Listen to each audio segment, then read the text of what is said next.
जब मैं गुजरात में मुख्यमंत्री के नाते कार्यभार संभाल रहा था, तब डॉक्टर स्वामीनाथन जी से मेरा परिचय आया और उस समय हमने एक सॉइल हेल्थ कार्ड, उस योजना को प्रारंभ किया था। जब उस विचार को मैं कर रहा था तो मेरे यहाँ से भी काफ़ी ब्यूरोक्रेटिक रेजिस्टेंस रहता था कि क्या कर रहे हो, क्या कर रहे हो, वगैरह वगैरह। लेकिन जब स्वामीनाथन जी ने पब्लिकली एक बयान दिया, शायद चेन्नई से दिया था, और ये कितना बड़ा महत्वपूर्ण कदम हमने उठाया है और इससे आगे चल कर के कितना लाभ होगा, और एकदम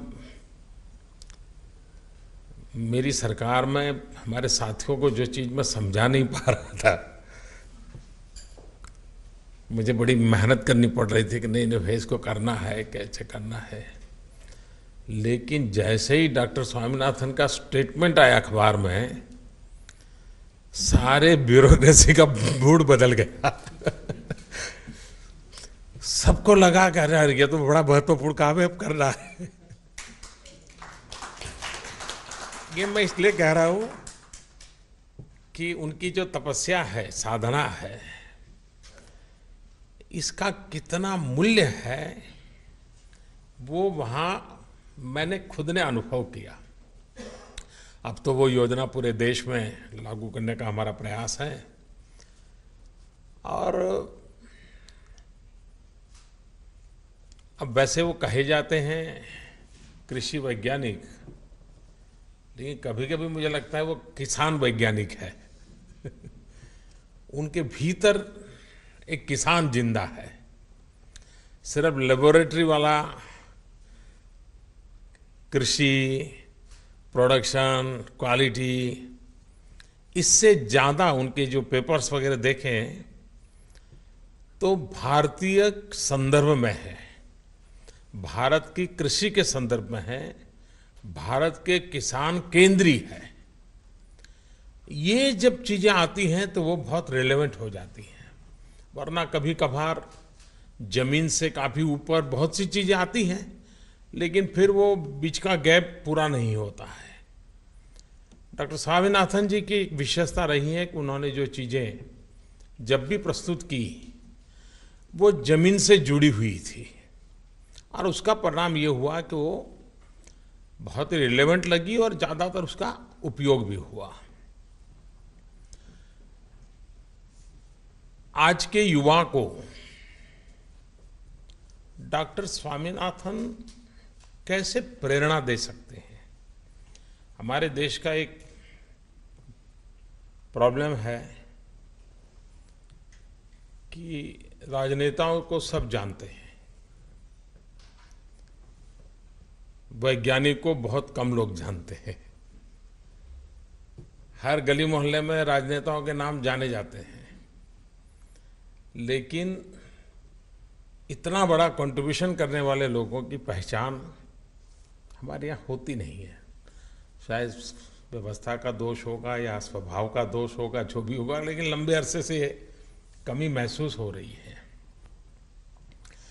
और उसके कारण शायद आज की युवा पीढ़ी को भी एक खिलाड़ी से इंस्पिरेशन मिल सकता होगा, एक सिने कलाकार से मिल सकता होगा, किसी राजनेता से मिल सकता होगा, किसी बड़े औद्योगिक घराने से मिल सकता होगा, लेकिन मास लेवल पे युवा को वैज्ञानिकों की तरफ ध्यान नहीं जाता होगा। आप कल्पना कीजिए कि एक वैज्ञानिक अपनी युवा अवस्था में दुनिया की ये कल्पना कि भारत तो भूखा मरेगा, भारत तो खत्म होगा, निराशा का माहौल हो, भारत को बिल्कुल ही अब मान लिया गया कि तो गया, ऐसे समय एक युवा वैज्ञानिक संकल्प करके कहे नहीं, स्थिति बदली जा सकती है और हम बदल के रहेंगे। पूरे ग्रीन रिवॉल्यूशन के मूल में एक युवा वैज्ञानिक का वो संकल्प है जो डॉक्टर स्वामीनाथन के रूप में हमारे सामने विराजमान है। ये चीजें आज की युवा पीढ़ी को पता नहीं है। आज के युवा के सामने भी अगर ये विषय आए, स्टार्टअप की दुनिया है, उनके सामने आए भाई माल न्यूट्रिशन एक चुनौती, तिलहन दलहन पल्सीज, हमारे पल्सीज में प्रोडक्टिविटी भी कम है, उसमें प्रोटीन कंटेंट वैल्यू भी बढ़ाने की आवश्यकता है। अब ये चुनौतियां आज की युवा पीढ़ी अगर मन में दम मान के चल, हम ये माल न्यूट्रिशन की अवस्था हम बदल के रहेंगे। हम देश के एग्रीकल्चर रिवॉल्यूशन में इस प्रकार की चीजें लाएंगे। और महात्मा गांधी भी कहा करते थे, भूखे का भगवान तो रोटी होता है। और यही बात हम वैज्ञानिक तौर तरीके से कैसे आगे बढ़ाएं। मुझे कुछ चीजें व्यक्तिगत जीवन में बड़ी अपील हो जाती हैं। जैसे मैं मानता हूं शायद हिंदुस्तान के सभी प्रधानमंत्रियों के साथ आपने काम किया है, पहले से लेकर के मेरे तक। आपने दुनिया में देखा है किसी एक प्रधानमंत्री के पास पुरानी भी फोटो खड़ी हो तो आदमी 2 फीट ऊपर चलता है।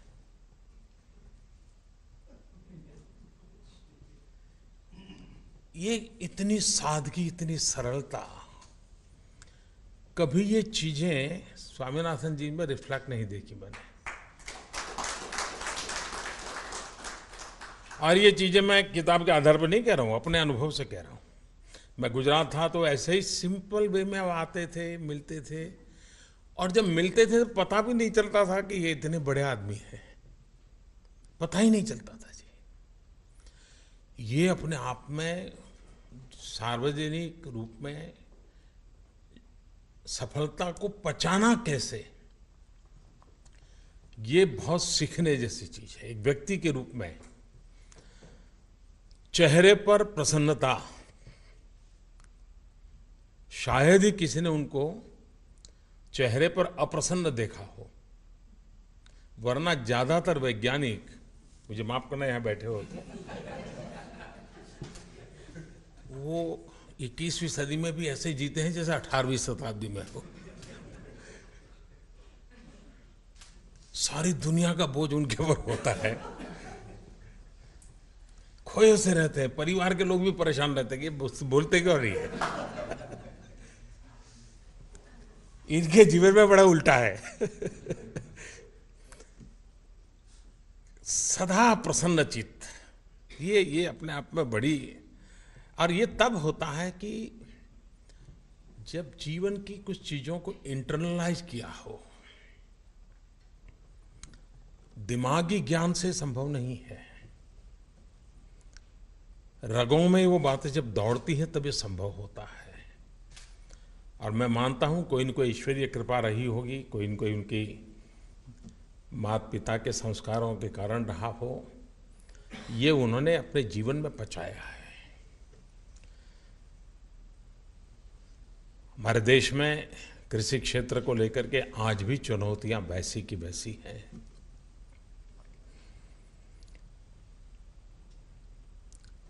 ग्रीन रिवॉल्यूशन से सेकंड ग्रीन रिवॉल्यूशन की चर्चा होती है, लेकिन एवर ग्रीन रिवॉल्यूशन भारत जैसे देश के सामने लक्ष्य है। और एवर ग्रीन रिवॉल्यूशन ये अगर हमारा लक्ष्य है तो हमने भारत का पोटेंशियल कहां है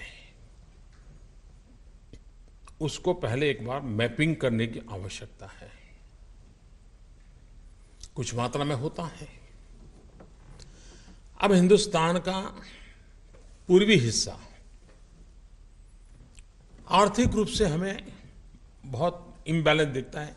पश्चिमी भारत की आर्थिक स्थिति एक, पूर्वी भारत की आर्थिक स्थिति दूसरी। कोई भी देश ऐसी इम्बैलेंस अवस्था में लंबी दौड़ नहीं दौड़ सकता है, कहीं न कहीं तो वो लड़खड़ा जाएगा। जबकि दोनों पैरों में समान ताकत हो, दोनों हाथों में समान ताकत हो, ये आवश्यक है।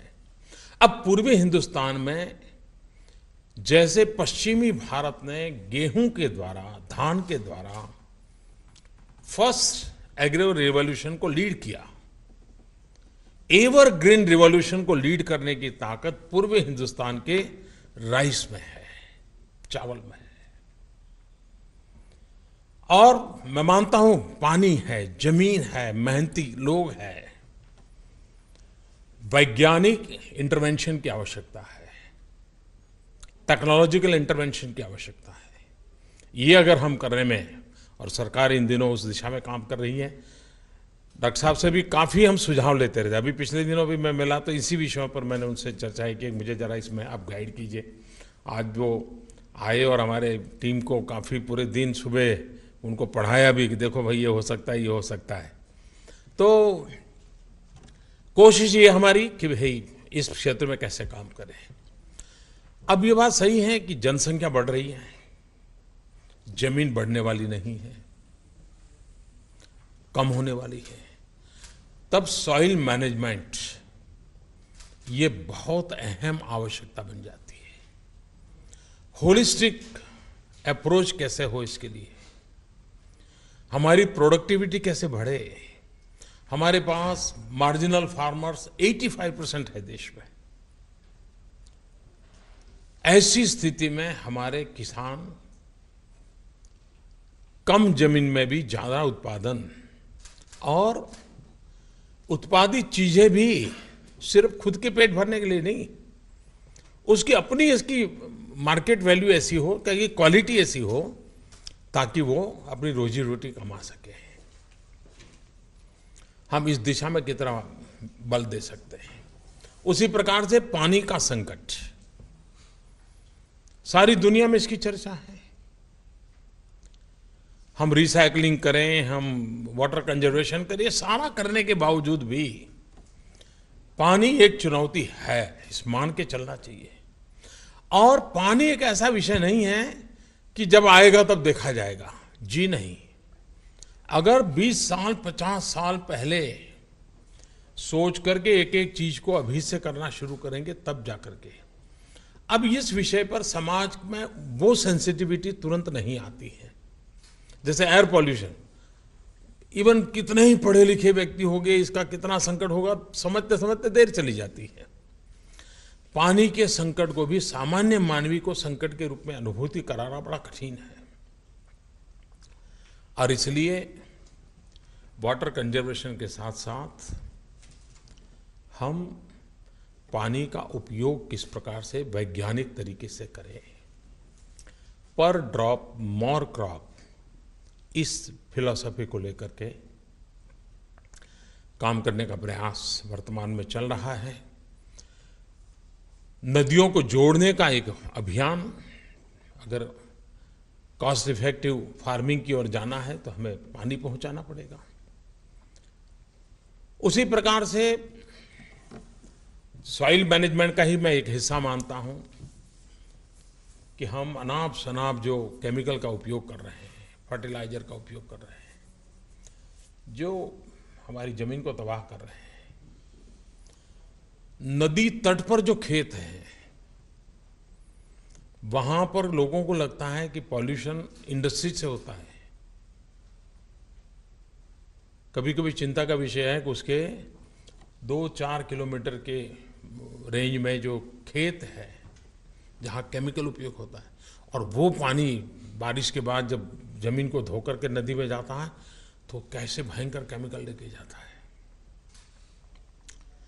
और इसलिए हमारी नदियों को बचाना, नदियों के पानी को मैक्सिमम उपयोग करना, तो एक प्रधानमंत्री कृषि सिंचाई योजना एक बहुत बड़ा मिशन मोड में काम शुरू किया है। उसी प्रकार से एक आवश्यक है हमारे यहाँ,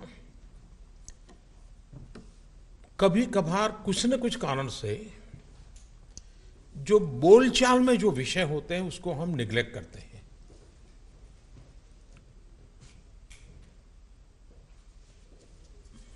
ये बहुत आवश्यक है कि समाज जीवन में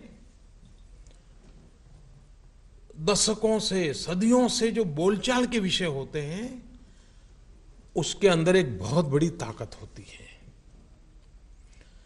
और लेबोरेटरी में ले जाकर के उस बोलचाल की चीजों को सिद्ध करने का कोशिश करना चाहिए। मेरा इसलिए अनुभव है, गुजरात में एक क्षेत्र है जिसको भाल कहते हैं, समुद्री तट के पास में है, खंभात की खाड़ी के इलाके में। अब हम बचपन से सुनते आए होते भालिया गेहूं, भालिया गेहूं कहते थे उसको, और अपर क्लास की जो लोग रहते थे वो भालिया गेहूं खरीदना और प्रिजर्व करना ये उनका स्वभाव था और बड़े महंगे दाम से ले लेते थे। तो हमारे मन में रहता था ये भालिया गांव इतना क्या कारण, कुछ तो होगा। मैं मुख्यमंत्री बना तो मैंने थोड़ा उसमें रुचि लेना शुरू किया और ये पाया गया कि नॉर्मली गेहूं कार्बन रिच होता है, सरप्राइजिंगली ये गेहूं प्रोटीन रिच है और बहुत ही कम इलाके में है। तो मैं कभी स्विट्जरलैंड गया था तो मैं वहाँ ये नेस्ले वगैरह के लोगों को मिला था। मैंने कहा भाई न्यूट्रिशन की समस्या का समाधान करने के लिए इसको कैसे उपयोग हो सकता है। फिर मेरे यहाँ मैंने एक यूनिवर्सिटी को इसका काम दिया कि उसके जीन के विषय में रिसर्च करें, काफ़ी काम हुआ है। जैसे बासमती शब्द हम जानते थे लेकिन हमने देखा बासमती की ताकत क्या है। मुझे याद है अमरेली डिस्ट्रिक्ट गुजरात में एक इलाका ऐसा है, समुद्र तट से है, हर कोई अमीर व्यक्ति अगर बाजरा चाहेगा तो वहीं से खरीदना चाहता है। तो मैंने पूछा भाई, और मुझे भी जब मैं मुख्यमंत्री बना तो वहाँ के जो एमएलए थे वो मेरे लिए बाजरा एक थैली में भर के गिफ्ट के रूप में लाए थे। तब तक मुझे भी मालूम नहीं था कि उस इलाके के बाजरे की ताकत है। तो बाद में मैंने कुछ वैज्ञानिकों को काम कहा, मैंने कहा जरा इस पर सोचिए, हिंदुस्तान के कई कोने में ऐसी कोई न कोई वैरायटी की चर्चा लोकजीव पर होगी, हम उसको कैसे आइडेंटिफाई करें और उसकी जेनेटिक वैल्यू क्या है, उसको हम, और अगर वो सचमुच में कोई एक्स्ट्रा ताकत वाली चीज़ें हैं या उसकी प्रोडक्टिविटी की ताकत हो या कोई न कोई ऐसा शरीर के लिए उपयोगी हो, मानव जात के लिए उपयोगी है, तो उसका रिसर्च। ये परंपरागत चीज़ें और विज्ञान दोनों को मेल हम जितना जल्दी करेंगे, और इसलिए मैंने अभी हमारे विभाग के लोगों से एक बार कहा था, मैंने कहा भाई हर जिले की अपनी एक कृषि लगती पहचान क्यों ना हो। उस डिस्ट्रिक्ट में एंटर करे तो बोर्ड हो बड़ा कि ये जिला चावल का जिला है और चावल की कोई नाम हो, पहचान हो। ये जिला इसबगुल का है, ये जिला जीरा पैदा करता है। हमारे इलाकों की पहचान कृषि से आइडेंटिफाई हम कैसे करें, ये हम लोगों की आदत नहीं है। इससे एक अवेयरनेस आती है भाई ये डिस्ट्रिक्ट, अब जैसा मुझे याद है जब हमारे यहाँ धूमल जी की सरकार थी हिमाचल में, मैं उस समय हिमाचल में रहता था, तो उस समय मैंने कहा ये सोलन में मशरूम के लिए इतना काम होता है, हम इसको कैप्चर क्यों नहीं कर पाते, उसका ब्रांडिंग क्यों नहीं करते। और आज आप देखते होंगे कभी सोलन जाएंगे तो वहाँ बोर्ड लगे हुए हैं कि मशरूम सिटी में आपका स्वागत है। अब धीरे धीरे शायद और उन्होंने शुरू किया है, कहीं पर एप्पल का भी बोर्ड लगाया है, कीवी का लगाया है। हमारे देश में सामान्य जन को इन चीज़ों से कैसे जोड़ा जा सकता है, इससे एक पहचान बनती है और वो किसान भी आइडेंटिफाई होता है, और जो मार्केट से जुड़े लोग हैं उनको भी ध्यान रखता है भाई ये 16 जिले हैं जिसकी चावल के लिए पहचान है, तो व्यापार करना है, खरीद करनी है तो उस पर जाओ। ये 20 जिले हैं तिलहन के लिए फेमस हैं, वहीं की पहचान है। और एक एग्रीकल्चर क्लस्टर का एक कंसेप्ट डेवलप होगा। जैसे इंडस्ट्रियल क्लस्टर का कंसेप्ट है वैसे एग्रीकल्चर क्लस्टर को हमने विकसित करना जरूरी है। उसके कारण प्रोडक्ट के साथ उसका प्रोसेसिंग और प्रोसेसिंग से वैल्यू एडिशन, इसकी संभावना बढ़ जाती है। अगर ये हम चेन व्यवस्था खड़ी करते हैं, उसी प्रकार से फल होंगे तो उसके स्टोरेज अलग प्रकार के होंगे, धान होंगे तो स्टोरेज अलग प्रकार होगा, फल होगा तो ट्रांसपोर्टेशन अलग होगा, पैकेजिंग होगा, धान होगा तो पैकेजिंग अलग होगा, ट्रांसपोर्टेशन होगा। एक स्पेशलाइजेशन हमारे भीतर भीतर आएगा। हमारे इतने बड़े विशाल देश को अगर इन चीज़ों के अंदर हम जितना जल्दी से ले जाएंगे, हम, क्योंकि हमारा सपना है 2022 जब देश की आज़ादी के 75 साल हो, हमारे देश के किसान की इनकम डबल होनी चाहिए। किसान की इनकम डबल हो सकती है। कुछ दिन पहले जब स्वामीनाथन जी से मैं मिला था तो मैंने उनसे कहा था, मैंने कहा कुछ एग्रो इकोनॉमिस्ट जो है उनसे आप बुलाइए और चर्चा कीजिए। उन्होंने मुझे एक पेपर भी लिख करके भेजा कि ये चीज़ें हैं जिस पर आप ध्यान दीजिए, तो मैं काम कर रहा हूँ उस पर।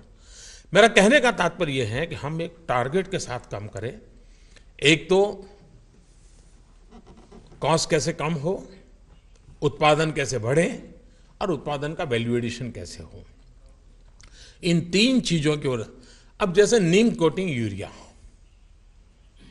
अब कोई आसमान से टपका हुआ कोई विज्ञान नहीं था, लेकिन हम इन चीज़ों को लागू करना महत्व नहीं देते थे। आज नीम कोटिंग यूरिया का परिणाम ये आया है कि यूरिया की चोरी तो खत्म हुई, बेईमानी तो खत्म हुई, लेकिन साथ साथ यूरिया की खपत भी कम हो रही है। और तुरंत नजर में आया है गेहूं और चावल के उत्पादन बढ़ा है। कम यूरिया का उपयोग करते हुए भी उत्पादन बढ़ा है। तो ये अपने आप में ऐसी चीजें हम जितनी सरलता से प्रचारित करेंगे उतना उसका लाभ होगा। भारत सरकार का इस दिशा में प्रयास है। स्वामीनाथन जी की सक्रियता, उनका ये प्रयास और भारत को एवर ग्रीन रिवॉल्यूशन की ओर, एक सस्टेनेबल एग्रीकल्चर सिस्टम की ओर ले जाने की दिशा में हम लोग इन वैज्ञानिक प्रयोगों को, क्योंकि सबसे बड़ी एक जो हमारी समस्या है लैब टू लैंड, उसमें बहुत बड़ी खाई है।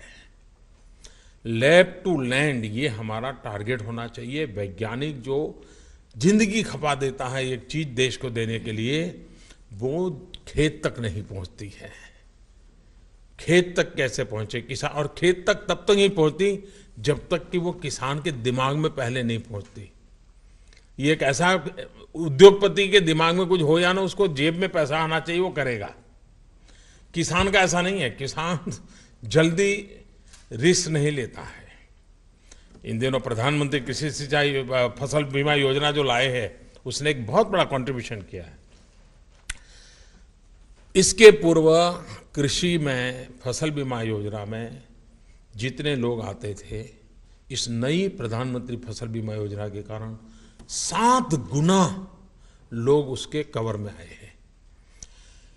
अभी तो शुरुआत है, प्रचार भी उतना नहीं हुआ है, किसान में भी इफ्स एंड बट्स रहते हैं, लेकिन एकदम से 7 गुना एक ही साल में जंप लगाना, ये हमारे फार्मर्स को सिक्योरिटी का एहसास दिलाता है। और एक बार सिक्योरिटी का एहसास हो गया तो उसकी रिस्क टेकिंग कैपेसिटी बढ़ जाती है। और जब रिस्क टेकिंग कैपेसिटी बढ़ जाती है तो वो वैज्ञानिकों के द्वारा कहे हुए प्रयोग करने के लिए तैयार होता है। एक चेन शुरू हो जाती है। तो प्रधानमंत्री फसल बीमा योजना, उसमें एक बहुत बड़ी ताकत है लैब टू लैंड प्रोसेस को आगे बढ़ाने की। उस दिशा में काम चल रहा है। मैं फिर एक बार डॉक्टर स्वामीनाथन जी को हृदय से बहुत बहुत बधाई देता हूँ। देश की बहुत सेवा की है, देश के किसानों की बहुत सेवा की है, देश के गरीब के पेट को भरने के लिए एक तपस्वी की तरह काम किया है। बहुत बहुत बधाई।